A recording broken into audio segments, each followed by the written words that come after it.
Jeg vil nu demonstrere en undersøgelse af hud og underhud.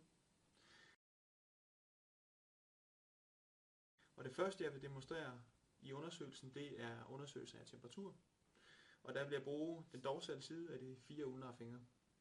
Jeg vil altid undersøge bilateralt. Jeg lægger et let tryk.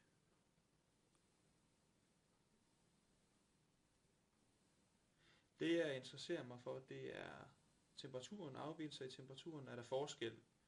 Er der forøget temperatur? Eller er der reduceret temperatur?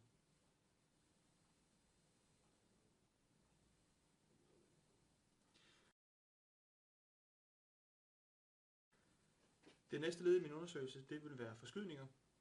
Forskydningerne foregår mellem mine 2 hænder, så jeg placerer hænderne parallelt og laver en forskydning af huden. Mit tryk er så let, at jeg flytter hud og underhud på den underliggende fascie.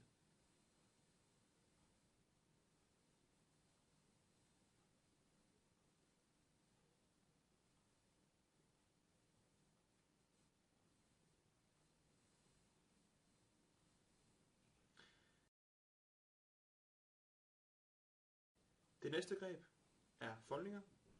Foldninger kan foregå på langs ekstremiteten eller på tværs. Foldningerne foregår ved, at du laver et løft af hud og underhud, bruger din tommelfinger som base, og så bevæger du dig kontinuerligt.